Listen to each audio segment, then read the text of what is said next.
Good afternoon. Before I begin today with my talk on literacy and the reading habits of my students and students throughout the Middle East, I want you to look at a couple of pictures. This first one is my very favorite picture. I like this. It looks like something from a movie set, or, if it would have been possible, a photograph taken 300 years ago. This, however, was only 60 years ago. This, downtown Khobar, 60 years ago, and there's Dhahran Mall. This was the main shopping area just down the street from us here 60 years ago. I'd like you to keep this in mind as I speak to you about the development of literacy here in Saudi Arabia and the rest of the Middle East. My first year, 6 years ago, as a teacher, university teacher here in Saudi Arabia, was one of the hardest years as a teacher in 25 years of teaching that I'd ever had. I wasn't succeeding. I wasn't teaching my students anything. They weren't learning anything. I wasn't very happy about what I was doing, and I sensed that I was doing something wrong, or I just didn't understand what I needed to do. Of course, I'd read some of the material, the books and so on that people read before they come to the Middle East. I'd been told it's a very oral society, and I thought I understood that. But obviously I didn't understand it enough, because I had a classroom full of university students who didn't seem to want to read very much, and that's what I was teaching them. After the first year, I sort of reassessed what it was I was doing, and I wanted to understand more what they were doing. So I created a survey of learning preferences, and most of you are probably familiar with what learning styles, learning preferences are. As you can see, there's the oral and the literate, and then the kinesthetic, which means working with your hands, and the visual. And lo and behold, what did I find out? My students are very oral. I asked a couple of other questions on this survey, and by the way, I continue to give this survey all the time, every semester, and I'm still working on it. I'm still compiling figures. I asked, for example, how many books were in the house that you grew up in? And again, probably typical of an oral culture, not many, as you can see from these figures. The other question I asked is, how many books have you read in the last 2 years? Bearing in mind that these are university students, I think these answers, 80% have not read a book, or only one book in 2 years, is a rather surprising number. Looking beyond my own study, I went to one of the most sophisticated studies on literacy. It's called the Progress of International Reading and Literacy Study, and it's conducted once every 5 years. It's extraordinarily comprehensive. It not only interviews and tests students, fourth grade students, by the way, and about 5,500 of them in each of the 45 participating countries, but they also interview school principals, teachers, and students, and parents who are also fill out a very comprehensive and lengthy survey. And you learn a lot from this Pirals test. The next one will be coming up next year. As you can see, 5 out of the bottom 6 countries of the 45 countries surveyed finished at the bottom. So now, what do I know? This is after 2-3 years now of working here. I know that my students don't like to read. They don't want to read, and as it turns out, they're not very good at it either. So, what am I going to do? I began to look and think more and talk to my students and talk to Arabic speakers and wonder what is going on. Saying this is an oral society was not satisfying enough. Now, before I go into the 2 major problems that I think I've discovered, I want to talk about what an extraordinary process reading itself is. Everyone in this room, I'm sure, reads. And everyone in this room began reading like what's patterned up there on the white text. The discrete visual signals that we work with when we first stumble through our first reader in kindergarten or first grade. This is what our eyes are doing. And we're actually processing single sounds. We're not even processing words at that point. We're processing sounds, and typically we're reading aloud. And even when we're not reading aloud, we're moving our lips because we're actually processing sounds, not words, and certainly not sentences. After a couple of years, the reader who is developing normally begins to read by the pattern you see with the green text there.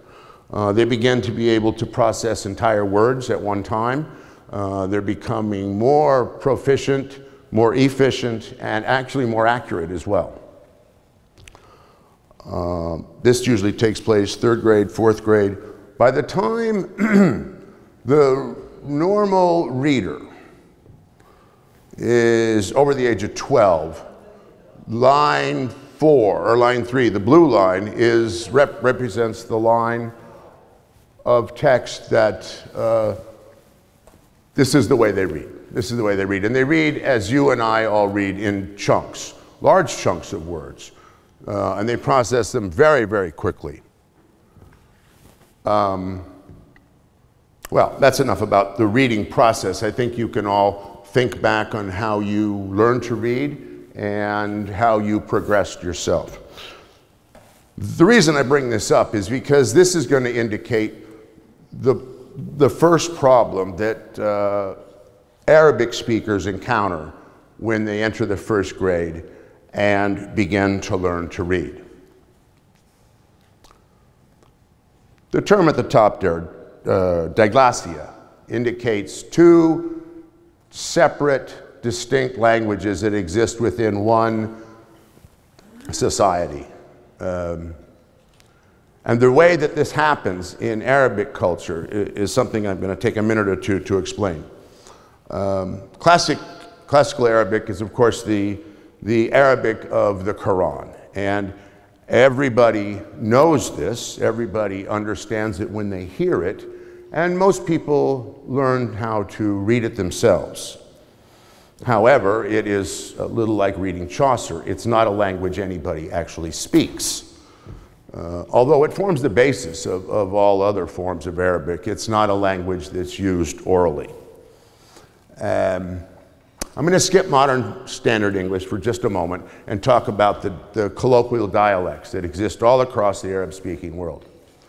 And it would be better if I asked an Arabic speaker than for me to stand up here and say this, but I have been told and I have read many times that someone in Morocco is going to struggle and perhaps not be successful when trying to talk to someone here in Khobar, because the dialects are so various and so different throughout the Arab-speaking world that they constitute it's very difficult for people to communicate. And this is where MSA comes in. What MSA does is it binds the Arab-speaking world together. It binds it together the way English does in some countries like India. It's a common language, and it's the language of Al Jazeera. It's the language of almost all written textbooks. It's the language that, and there's the problem, it's the language that children begin to learn in school. One other thing about MSA, it's been characterized by linguists as not only an artificial language, but a language that actually no one speaks. Now, you may have heard someone speak MSA before, but that's because they're reading it. Even educated, highly educated, literate people speak in that first descriptor I have there of cultured Arabic. And that, by the way, is an interesting language because it has thousands of borrowed words, most of them English, related to technology, medicine, and science. However, modern standard English does not borrow. So anyway, this is the problem. When students leave home to go to the first grade, they are confronted with a new language.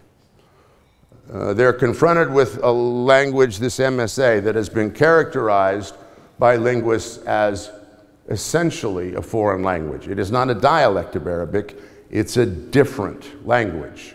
A comparison that's often made is it's as if you are a Spanish speaker and you turn up to the doors of your first grade class and you are handed a book in French and your teacher speaks French to you and you're told that you're going to learn henceforth in French or Italian. These three languages obviously are related, but they are not dialects, they are a foreign language. So, what happens to a first grader in, say, Saudi Arabia is that immediately upon the time when their development is going to begin, actually they've spent 6 years developing extraordinary skills in syntax, grammar, semantics. They've learned a lot about language.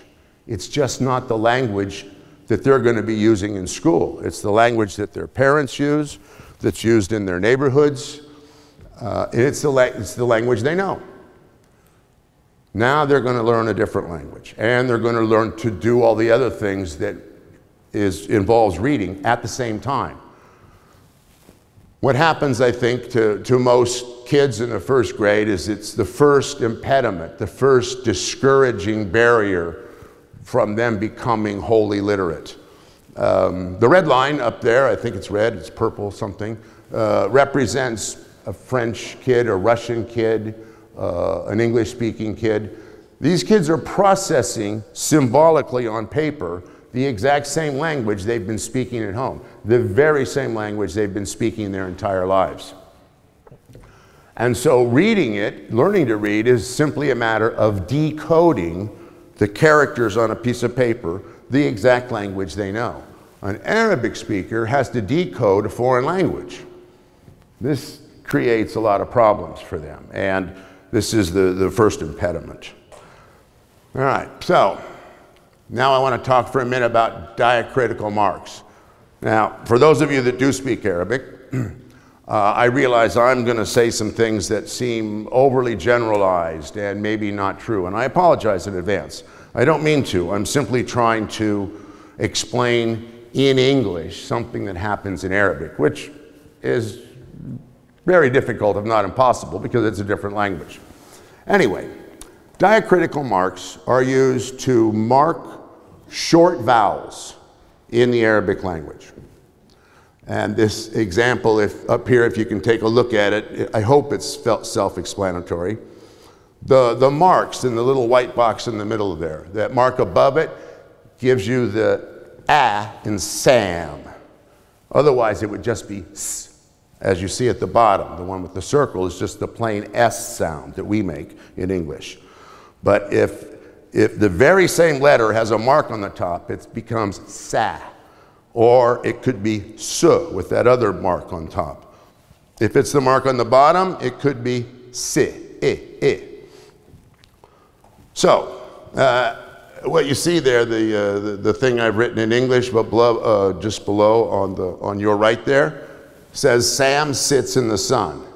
I've omitted all the short vowels that follow S.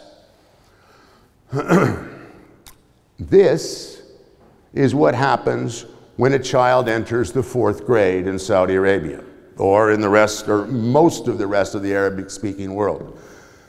Those diacritical marks have been there, even though they've been studying in this foreign language, MSA. They at least have had the assistance, the morphological assistance of these diacritical marks. But MSA doesn't actually have diacritical marks. It has long vowels, which are like letters, but it does not have short vowels, and it only depends on the marks.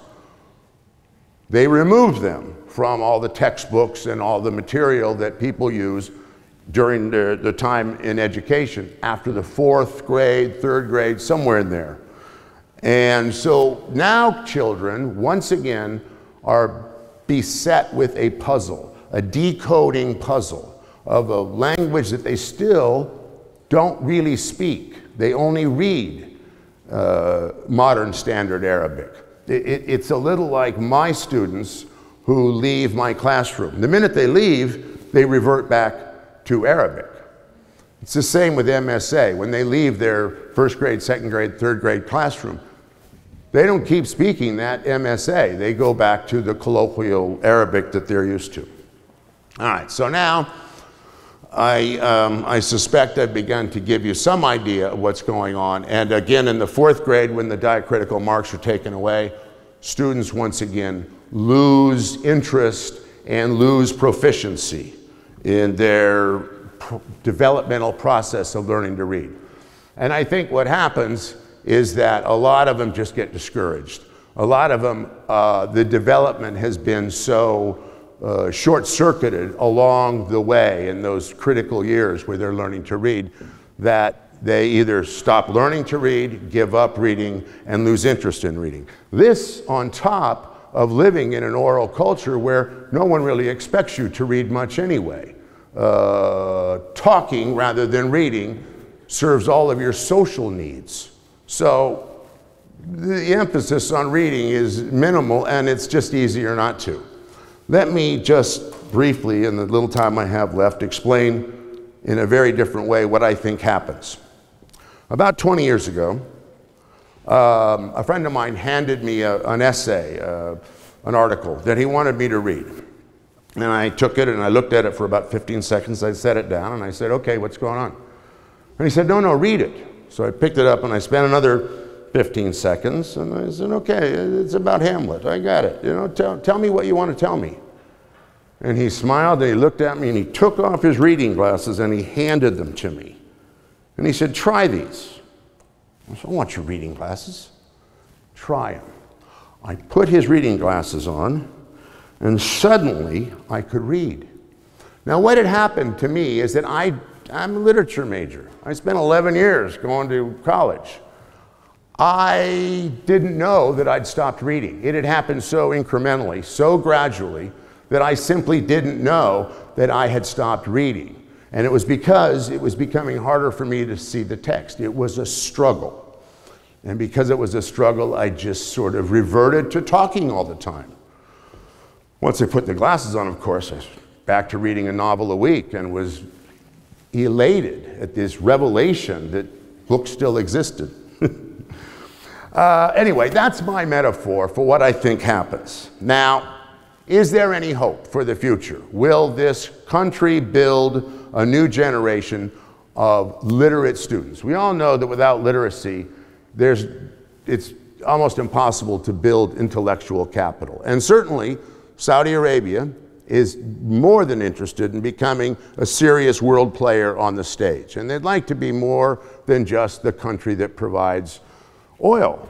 I think they really want to be, like I said, have intellectual capital and an input into the next 100 years of this world. And we all know that without being able to read or reading at the rates that I showed you on the Pirrell's study, that is unlikely to happen. Is there any hope? I have an idea. My idea is that women are going to save this country. In 1955, 15% of Saudi men could read. 2% of Saudi women were literate. 2%. The first Saudi all-women's university opened in, I think, 1979? Yes. The education of women has just begun in this country. But as you can see on this list of this sort of timeline that I've created here, today, 91% of women in Saudi Arabia are literate. This is extraordinary, absolutely extraordinary. It took the West 500 years to develop that kind of literacy. It's happened in this whole country in 40 or 50, and it's happened with women in even less. Not only that, but I think there's one other thing up there, and it indicates that more women today in Saudi Arabia than men are studying in universities in larger numbers. And according to the Pirals test, they are far better readers. Reading speed, reading accuracy, and reading comprehension is far better than it is for the men. The Saudi women are smart. And I hope that this is where the answer lies. These women are going to be educated, and they're going to teach their children things that that they were never taught. They will not only teach them how to read, they will read them children's books. They will imbue them with a love of reading. They will prepare them for the shock in the first grade of being introduced to the other language, the MSA. They will prepare them for the diacritic marks that will be taken out of their literature in the fourth grade. And they will nurture a love of reading that will sustain these students and I think probably change the culture. So there you are, girls. It's all up to you. And I won't be around 40 years from now, but I'm pretty sure that the literacy rates in this country will be markedly different. And thank you very much for listening.